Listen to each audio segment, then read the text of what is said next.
हमारे जयराम दादा का भाषण सुन के सब घुसपैठियों का हालत खराब है। देखिए, हम कंट्रोल कर रहे हैं अपनी आक्रामकता में, नहीं तो लाठी लेके हमको तो लगता है कि कभी कभी कहे कि अरे विधायक की संसदी छोड़ो, लाट लो और इनको बजाओ। पहले इतना छेचेंगे तुम लोग को, इतना छेचेंगे कहीं भाग नहीं पाओगे। हाँ, बनाएंगे झारखंड को 1970-80 का झारखंड बनाएंगे, जब आप सब पेट में एक नंबर करते थे। बनाएंगे झारखंड को 1970-80 का झारखंड। हाँ, मैं याद है वो इतिहास कि एक ऑफिसर को हमारे बाप दादा ने पारसनाथ का ढोलकट्टा पहाड़ चढ़ाया था, वो साला आज तक नहीं मिला। कहाँ गए वो? नहीं जाओगे, नहीं निकलोगे बाहर, नहीं जाओगे। अरे तुम्हारी परछाई 24 घंटा साथ नहीं देती है। ये पुलिस का ठिकाना है? एकदम इस बार मुकाबला हर पार का होगा, क्योंकि हमने खून पी रहे हैं। साला झारखंड बनाने के बाद हम लोग खून पी रहे हैं, खून के आंसू रो रहे हैं। बेशरम प्रबंधन वालों, यहाँ दामाद बना के उनको रखे हो जिनका बाबूजी का एक बित्ता जमीन नहीं गया। तो बोल दे कि विधायक जी पब्लिकली बोल दीजिए तो हम बोल देंगे। मैं आपको बता रहा हूँ, इसी कोयला अंचल से हमारे नाम से 1.5 करोड़ का सुपारी दिया गया था, लेकिन जिसको दिया गया उस शूटर ने क्या कहा मालूम है? कि जयराम महतो में हम अपना बचपन देखते हैं, हम ये सुपारी नहीं लेंगे। ये इस विधायक की बोली ऐसी है। तुम करोड़ों का ठेका लेते हो, तुम अरबों का ठेका लेते हो, और हमारे लोग विदेशों में 12,000 की नौकरी के लिए मर जा रहे हैं। इसीलिए मेरा बोली है कि मार देंगे, फाड़ देंगे, और जरूरत पड़ा तो कबाड़ देंगे, झारखंड की धरती से कबाड़ देंगे। अब हम लोग गेट बंदी करने का काम करेंगे। और याद रखिए, गेट बंदी में अगर कोई लाठीचार्ज हुआ, अगर सीआईएसएफ ने लाठीचार्ज किया, झारखंड पुलिस ने लाठीचार्ज किया, तो हम सीआईएसएफ से झगड़ा नहीं करेंगे, हम झारखंड पुलिस से झगड़ा नहीं करेंगे। हम जो भी अफसर अब अंदर में बैठे हैं, बाहर अगर निकल गए तो खदेड़ के मार देंगे। और आपको भी कह दें, बिल्कुल अगर हम लोग धरना में बैठे, यदि गेट जाम हुआ, यदि तालाबंदी हुआ और सीआईएसएफ ने अगर लाठीचार्ज किया, यदि झारखंड पुलिस ने लाठीचार्ज किया, तो हम उनसे पंगा नहीं लेंगे। उसकी लाठी में जितना जोर है वो चलाएं। अगर हमारे शरीर में सहने की क्षमता है तो सहेंगे, लेकिन एक भी अफसर अगर गेट से बाहर निकल गया तो गाड़ देंगे। ये भी हम लोग एक भी अफसर बाहर निकल गया, एक भी अफसर अगर बाहर में मिल गया, तो उसके साथ वही सलूक करेंगे जो सलूक हमारे साथ किया जाएगा। क्या आपकी भुजाओं में ताकत रही कि नहीं रही? मेरे झारखंड के लोगों, आपके बाजुओं में वो ताकत है या नहीं है? अगर है तो अपनी ताकत को आजमाइए, अपनी ताकत को परखिए, क्योंकि लड़ाई यार पार की है। अब हमें नहीं लगता है मांगने से अधिकार मिलेगा। अरे मांगने से मनचाहा भीख नहीं मिलता है, सवाल अधिकार का है। मांगने से मनचाहा भीख नहीं मिलता है, सवाल अधिकार का है। लड़ना होगा, भिड़ना होगा और सामने वाले को कबाड़ना होगा। अगर मेरा बात भड़काऊ लगे तो मेरा साथ छोड़ दीजिए, मुझे कोई हक नहीं आपको भड़काने का। लेकिन अगर मेरा बात जेन्युइन लगे कि आज झारखंड में कोई मर्द का बच्चा है, कोई माई का लाल है, वो जयराम महतो है, जो कहता है सीना ठोक के कहता है और सही कहता है। क्योंकि मैं भी मानता हूं, मार देंगे, गाड़ देंगे, ये एक सभ्य भाषा नहीं है। मैं मीडिया बंधुओं में मानता हूं, मैं स्वीकार करता हूं, ये एक विधायक की भाषा नहीं है, एक पढ़े लिखे नौजवान की भाषा बिल्कुल नहीं है कि मार देंगे, गाड़ देंगे, नहीं है ये भाषा। लेकिन कहावत है ना कि मरता क्या नहीं करता। आज मेरे लोग दुबई में मर रहे हैं, आज मेरे लोग नाइजर में मर रहे हैं, आज मेरे लोग सऊदी में मर रहे हैं, आज मेरे लोग मलेशिया में मर रहे हैं, आज मेरे लोग सिंगापुर में मर रहे हैं, आज मेरे लोग देश विदेश में मर रहे हैं। इसलिए एक विधायक होने के बाद भी मेरी आवाज ये निकल रही है कि मार देंगे, गाड़ देंगे और जरूरत पड़े तो फाड़ देंगे। ये खुशी में नहीं बोल रहे हैं, ये मजबूरी में मेरी बोली है।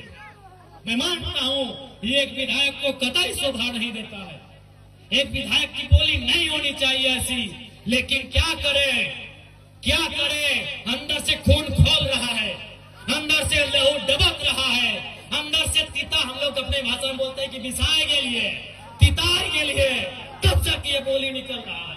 और क्यों नहीं निकलेगा? 20 साल का नौजवान, 25 साल का नौजवान 12,000 15,000 की नौकरी के लिए विदेश जा रहा है और मर जा रहा है।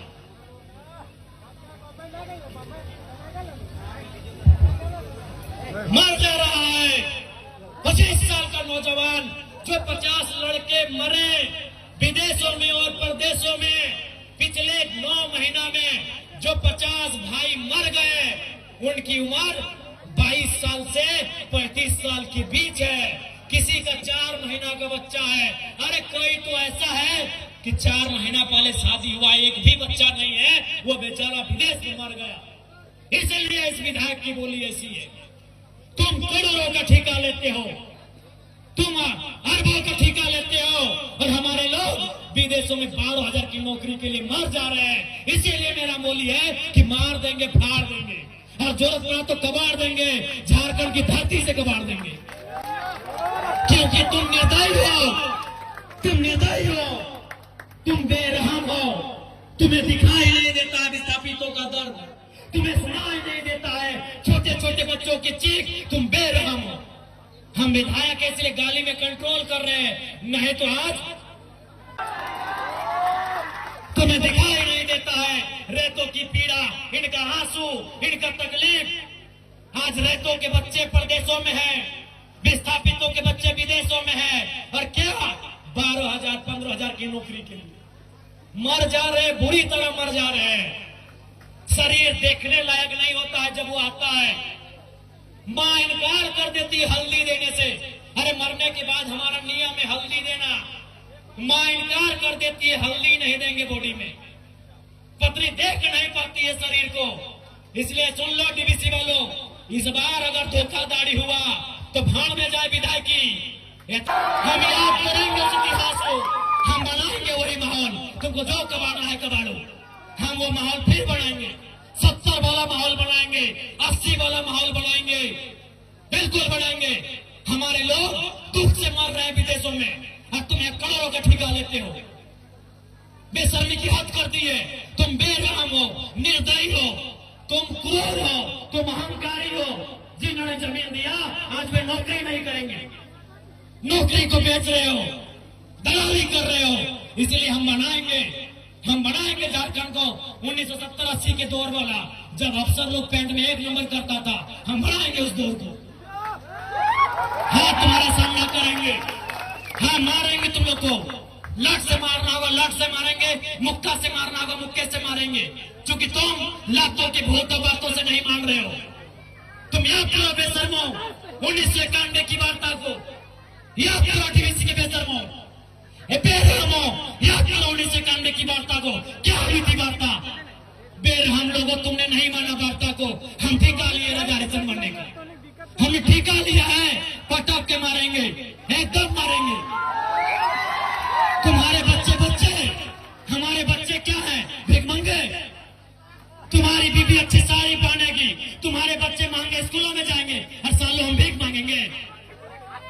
तुम गद्दार हो, तुम बेरहम हो, तुम घमंडी हो।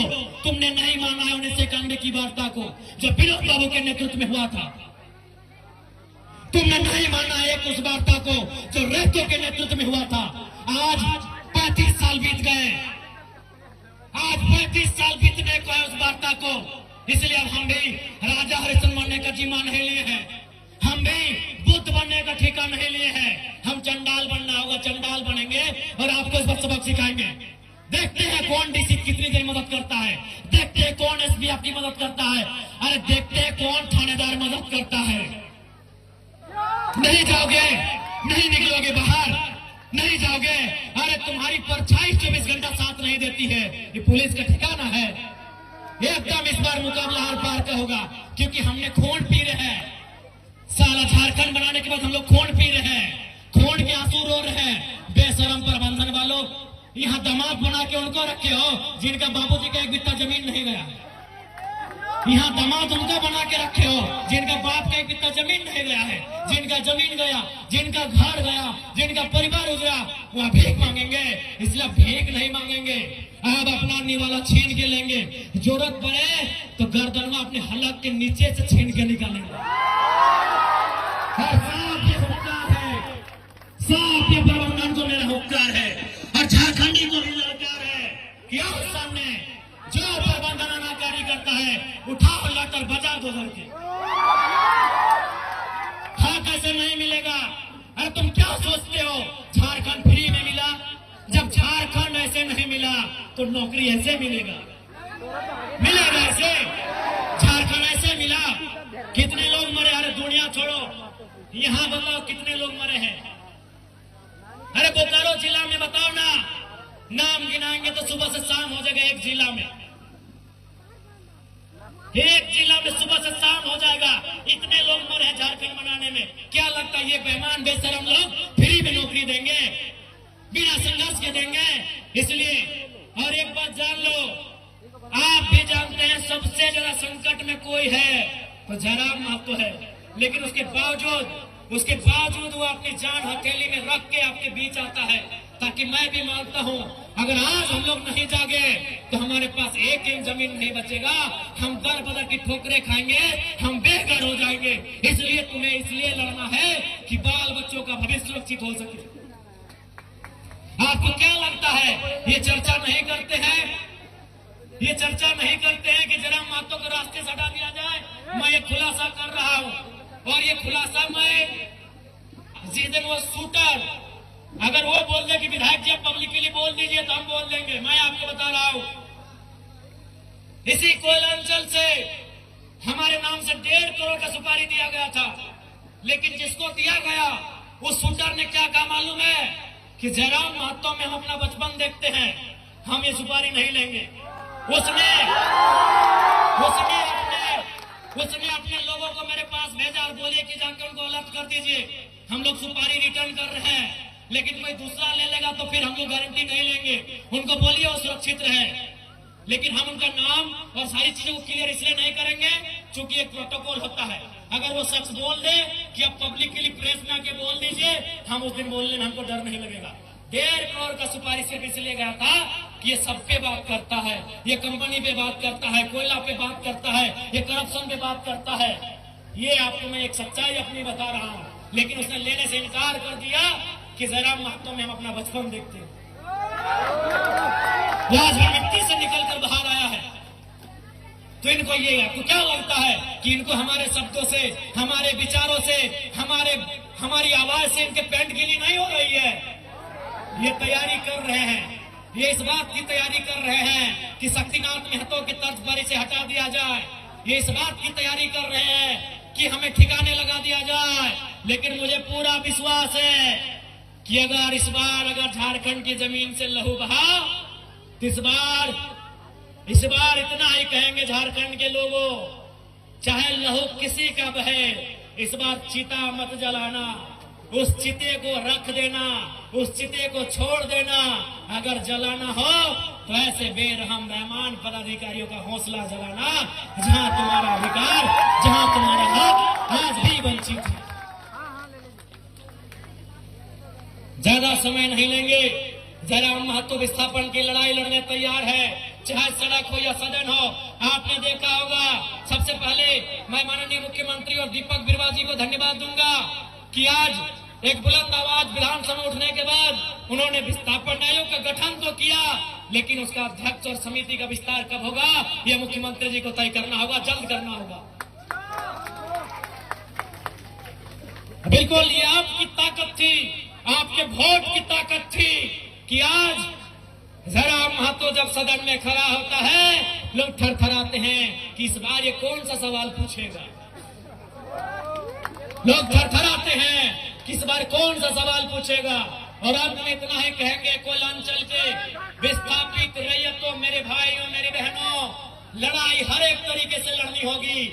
आपको लड़ना भी है, आपको पढ़ना भी है और जानकारी भी रखना है। विनोद बाबू लड़े क्योंकि वह वकील थे, जयपाल सिंह मुंडा लड़े वो विदेश से पढ़ के आए थे।